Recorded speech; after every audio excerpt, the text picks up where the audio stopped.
Hi అండి. అందరూ ఎలా ఉన్నారండి? బాగున్నారా? ఈరోజు ఎంతో డిఫరెంట్ స్టైల్‌లో పొటాటో వేసి చికెన్ కర్రీ అయితే చేసింది మా పాప. నేను చెప్పిన స్టైల్‌లో చేసిందండి. చాలా టేస్టీగా, చాలా కమ్మగా ఉంటది. రైస్‌లోకైనా, చపాతీలోకైనా, పూరీలోకైనా ఎక్సలెంట్ టేస్ట్‌తో కూరైతే అదిరిపోద్దండి. ఒక్కసారి ఈ స్టైల్‌లో ట్రై చేయండి. నా కాలైతే కట్టు తీసేసారండి. కట్టు తీసినా సరే వాపు తగ్గలేదు. పెయిన్ కూడా ఇంకా తగ్గలేదండి. తగ్గడానికైతే టైం పడుతుంది. ఫిజియోథెరపీ చేయించుకోమనైతే చెప్పారు. ఫిజియోథెరపీకి దిగడానికి కూడా నాకు అవ్వట్లేదండి. ఇంట్లోనే ఎక్సర్సైజ్ చేసి, కాలు ఎత్తులోనే ఉంచుకోమని చెప్పారు. కొంచెం కొంచెంగా నడవమని చెప్పారండి. నా కాలు మొండైతే నేను జగమొండినండి.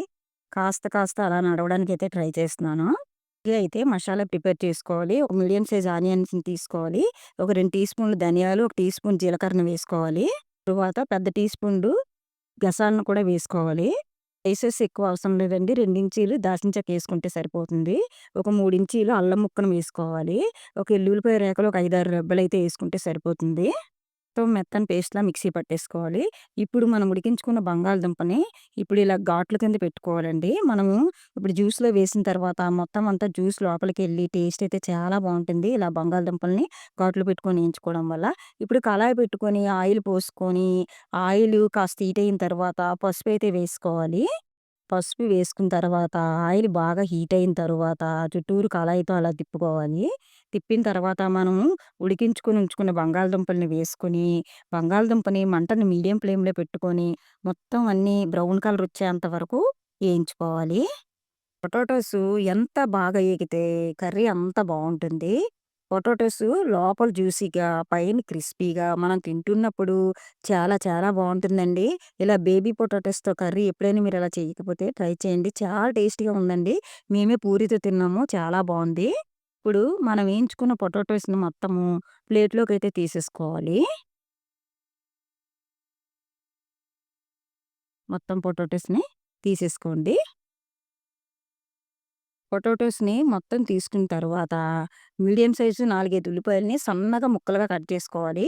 4 పచ్చిమిరపకాయలు కట్ చేసుకునేవి మొత్తము ఆయిల్‌లో వేసుకోవాలండి. మళ్ళీ ఆయిల్ ఒక 4, 5 టీ స్పూన్‌లు వేసింది మా పాప. మొత్తం వేసుకున్న తరువాత, ఆ తర్వాత మంటను మీడియం ఫ్లేమ్‌లో పెట్టుకొని ఉల్లిపాయలని, పచ్చిమిరపకాయలని బాగా బ్రౌన్ కలర్ వచ్చేంత వరకు ఏయించుకోవాలి. ఆనియన్స్, పచ్చిమిర్చి కలర్ చేంజ్ అయిన తరువాత, మనం ముందుగా చికెన్‌లో అయితే ఉప్పు, కారం, పసుపు కలిపి ఉంచుకున్నామండి. ఒక 2 అవర్స్ దగ్గర పక్కన పెట్టుకుంది మ్యాగ్నేట్ చేసుకొని. ఆ చికెన్‌నైతే వేసుకోవాలి. మొత్తం చికెన్‌నైతే పోపులోనైతే వేసేసుకోవాలి. చికెన్ వేసిన తరువాత బాగా కలుపుకోవాలండి. మొత్తం ముక్కలన్నిట్లికి కలిసేటట్లుగా కలుపుకొని, మంటని మీడియం ఫ్లేమ్‌లో పెట్టుకొని, మూత పెట్టుకొని సాఫ్ట్‌గా మగ్గించుకోవాలి చికెన్‌ని. చికెన్ని మధ్య మధ్యలో కలుపుకుంటూ, ఆయిలు పైకి స్ప్రెడ్ అయినంత వరకు మగ్గించాలండి ఫస్టు. ఇప్పుడు బాగా ఏగిన తర్వాత, మనం ముందుగా మిక్సీ పట్టుకొని ఉంచుకున్నాం కదా మసాలా పేస్ట్‌ని, ఆ మసాలా పేస్ట్‌నయితే వేసుకొని, బాగా కలుపుకోవాలండి. బాగా కలిపి, మంటని మీడియం ఫ్లేమ్‌లో పెట్టుకొని, మళ్ళీ మూత పెట్టుకొని, బాగా ఏయించుకోవాలండి.